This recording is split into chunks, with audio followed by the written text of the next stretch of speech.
touch, I could with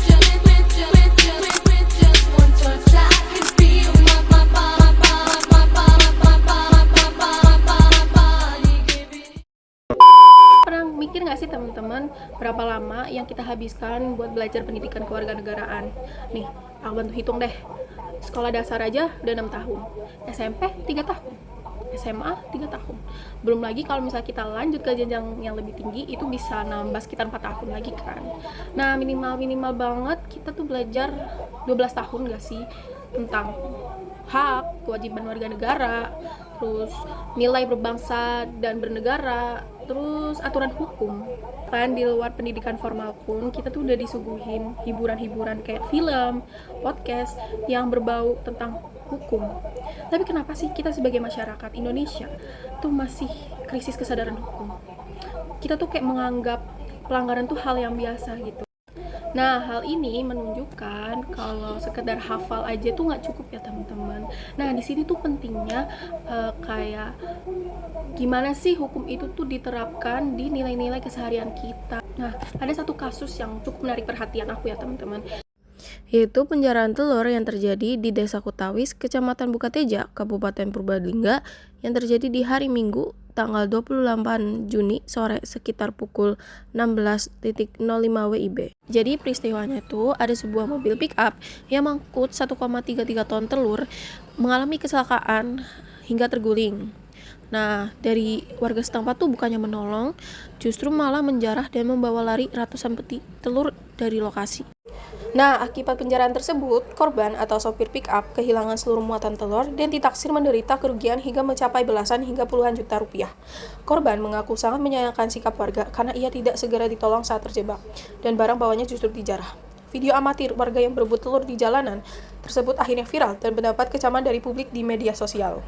Hal ini juga menunjukkan bahwa betapa rendahnya kesadaran hukum dan rasa empati warga setempat. Menurut saya ada beberapa hal yang dapat kita pelajarin dari peristiwa ini. Nah, yang pertama itu masih ada anggapan bahwa mengambil barang dari kendaraan yang mengalami musibah atau kecelakaan itu bukanlah tindakan yang salah. Padahal dalam hukum, tindakan yang mengambil barang tanpa izin itu tuh tetap termasuk perbuatan yang melanggar hukum. Nah, yang kedua, ketika banyak orang yang melakukan pelanggaran secara bersama-sama atau berkelompok, seseorang itu cenderung ikut melakukannya karena merasa tindakannya tuh benar gitu. Padahal benar atau salahnya tindakan atau suatu perbuatan itu gak ditentuin dari jumlah orang yang melakukannya. Nah, yang ketiga, kurang tegasnya penegakan hukum itu juga dapat mempengaruhi cara pandang masyarakat. Nah, jika pelanggaran seperti ini gak diberikan sanksi yang sesuai, sebagian orang akan menganggap bahwa tindakan tersebut adalah hal yang biasa dan tidak menimbulkan akibat yang serius. Peristiwa ini menunjukkan bahwa kesadaran hukum bukan hanya soal mengetahui aturan, tetapi juga memiliki tanggung jawab untuk menghormati hak orang lain. Nah, dalam mengatasi masalah ini diperlukan upaya dari berbagai pihak. Nah, dari sisi penegakan hukum, aparat tuh perlu bertindak cepat dan tegas agar pelaku tuh mendapat sanksi yang sesuai dengan ketentuan yang berlaku. Penegakan hukum yang konsisten itu tuh memberikan efek jerak sekaligus meningkatkan kepercayaan masyarakat terhadap hukum.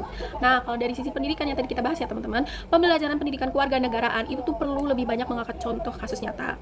Dengan demikian, siswa tuh nggak hanya berpatokan dengan memahami teori, tetapi juga mampu menerapkan nilai kejujuran, tanggung jawab, dan kepedulian dalam kehidupan sehari-hari. Selain itu, keluarga dan lingkungan juga memiliki peran penting dalam menanamkan kebiasaan menghormati aturan sejak usia dini. Nah, peristiwa itu mengingatkan kita bahwa kesadaran hukum tidak dibentuk hanya melalui buku pelajaran yang kita belajar di sekolah atau hafalan pasal yang kita hafalkan. Nah, kesadaran hukum ini terlihat dari pilihan yang kita ambil ketika menghadapi situasi yang menguji kejujuran dan tanggung jawab.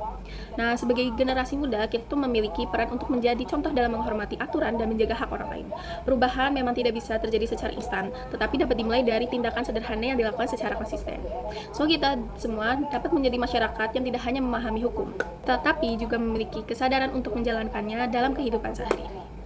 Terima kasih.